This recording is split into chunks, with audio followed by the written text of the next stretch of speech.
Olá, um ótimo dia, é Dr. Edgar Gerber, estou gravando esse vídeo para o YouTube, e hoje nós vamos falar sobre as repercussões, o que nós podemos aprender com a morte de Marília Mendonça, uma pessoa muito famosa, tinha uma vida confortável, que sua atividade lhe permitiu, então era uma pessoa que, podemos dizer, nada faltava.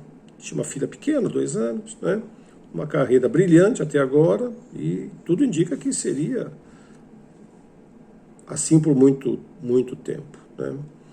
Alguns caem no ostracismo, no esquecimento, alguns são lembrados durante muitos anos da vida, alguns conseguem mudar a sua carreira, melhorar, adaptar, porque as tendências de moda e de arte mudam com o passar do tempo. Bem, então ela morreu aos 26 anos, E certamente ela jamais pensava que ia morrer, Isso é normal, nós não imaginamos, a grande maioria de nós sabe que vai morrer, claro, a gente sabe. Tivemos um começo, estamos num processo, numa idade, um dia vamos adoecer e morrer, e às vezes muitos não adoecem, morrem violentamente por acidentes. Isso acontece todos os dias, E com pessoas famosas ou não. Então essas pessoas, elas têm os mesmos problemas. Certa vez eu conversei com um amigo advogado, ele falou assim: doutor, a única diferença entre nós e os milionários é que a conta deles tem 3 zeros a mais de ativo e 3 zeros a mais de passivo. Acabei de olhar aqui no meu navegador e está lá, artistas que estão pobres hoje. E tem lá algumas figuras que todo mundo conhece. Bem, o que eu quero dizer então com isso é que nós precisamos planejar a nossa vida.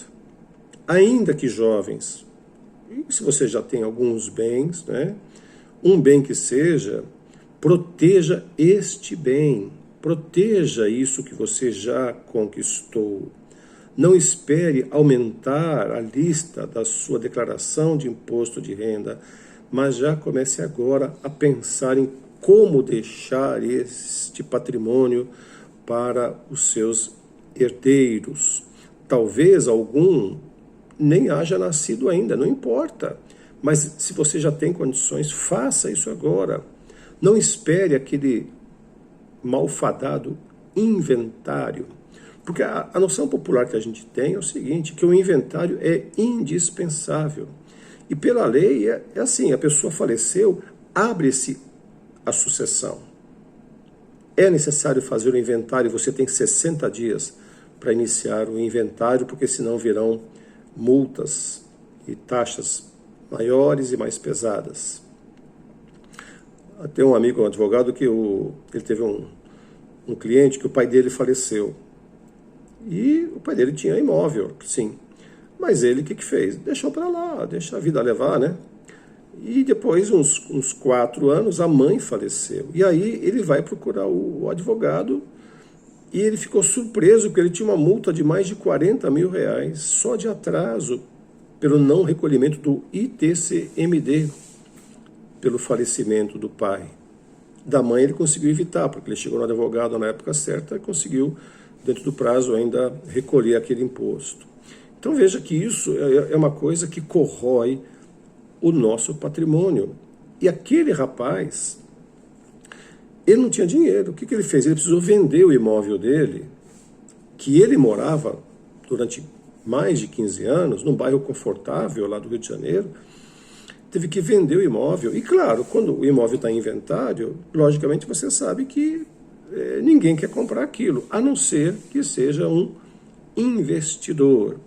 E aí ele não vai pagar o valor de mercado, ele vai te dar 50% do valor, ou que seja 80% do valor, porque só depois de 5 anos, se tudo terminar bem, embora tenha o inventário extrajudicial, que pode ser mais rápido, mas você tem que ter dinheiro ali no momento para fazer isso, E ele não tinha. O que ele precisou fazer? Ele precisou vender o imóvel para esse investidor, que pagou bem menos para ele. E olha só, como o imóvel dele foi comprado há muito tempo atrás, do pai dele, né? Esse imóvel foi declarado por um valor baixo. Quando ele vendeu, ele teve um lucro, né, operacional. Então ele precisou recolher 15% de imposto de renda como ganho de capital, de um dinheiro que ele não tinha no bolso ainda. Olha que loucura, ele teve que pedir um adiantamento para o comprador de imóvel para pagar os impostos, para pagar as taxas, para pagar advogado. Resultado, depois que terminou o processo, o imóvel dele, o patrimônio dele, né, valia quase 45% a menos. Ou seja, vamos supor que o imóvel valesse 800 mil, estava com 450 mil na mão. O que ele teve que fazer? Primeiro, desocupar o imóvel, logicamente, né? E, em segundo lugar, ele precisou imediatamente mudar de bairro, né? Foi para um bairro mais simples. Então, vejam só, as consequências de uma coisa não pensada. Então, Marília Mendonça nos ensina isso, né? E outros tantos famosos aí. Você sabe que Gugu Liberato, por exemplo, ele não planejou a sucessão dele, né? Seja familiar, seja de negócios, né? E você sabe que até agora existe uma briga muito grande na justiça, né? Porque a filha, por exemplo, queria comprar um carro chique, um carro que custava 250 mil, e a pessoa que cuidava dos bens dela disse, não, você não pode tirar tanto dinheiro assim, compra um carro de 80 mil. Então vejam só, as filhas estão brigando, a esposa está brigando. Agora chegou uma pessoa dizendo, não, mas eu fui companheiro também dele, eu quero a minha parte, tenho direito a uma parte, né? E imagine quanto tempo esse inventário vai demorar, porque ele não fez um planejamento patrimonial familiar, não fez. Ele deixou as coisas correrem. E agora está aí vivendo, os filhos, né, a família vivendo um pé de guerra, um clima terrível, porque cada um quer um pedaço maior. É igual uma pizza, né? Você compra uma pizza, sempre vê um pedaço maior, um pouquinho. E tem um que vai querer um pedaço maior. Ele vai querer um pedaço maior, porque ele cuidou, porque ele fez, porque ele isso, porque ele aquilo, né? Ele vai querer mais do que todo mundo. Então veja que problema isso traz para a família, né? Aqui perto na Vila Galvão, acho que eu já falei disso, tem um terreno que eu conheço lá que está para vender há mais de 30 anos e não se vende, porque basta um herdeiro, às vezes nem um herdeiro, às vezes é o genro. A gente fala muito mal de sogra, não é verdade? Não é que a sogra... Eu já tenho problema com genro, né? Meu problema é outro, é com genro, não é mais com sogra. Então, esses problemas acontecem. E aí um genro desse diz assim, não, peraí, mas esse imóvel eu quero 200 mil para mim, né? No ano que vem ele quer 220. E fica lá 30, 40 anos e não se vende aquele negócio, ninguém recebe nada, todo mundo fica sofrendo, porque o infeliz lá do genro, que não é da família, né? Ele acabou embaçando todo o negócio, todo o processo. Então, por isso é importante ter um planejamento familiar consolidado, né? Então, a Marília Mendonça morreu muito jovem. Provavelmente não pensava jamais que iria morrer, mas morreu. Nós morremos ou de doença ou por acidente, né? E o acidente pode vir com 10 anos, com 26, com 60, como o Liberato lá, que caiu do telhado, morreu. Foi um acidente doméstico, morreu. E pessoas morrem com 85, a gente não sabe a hora, né? O dia. Por isso, planeje a sua vida. Pense nos seus herdeiros, como aquele rapaz, por exemplo, né?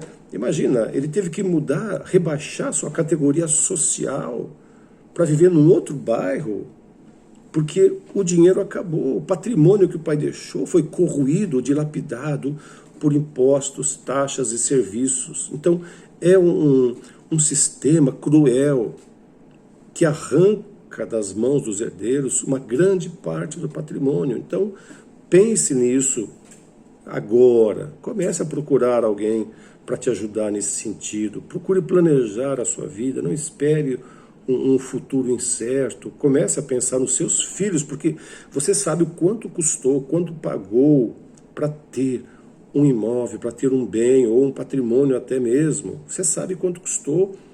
E você vai deixar que o Estado venha e roube 30%, 40% do seu suor e seus filhos vão ficar com uma dificuldade financeira muito grande depois disso e talvez até acabem disputando pedaços.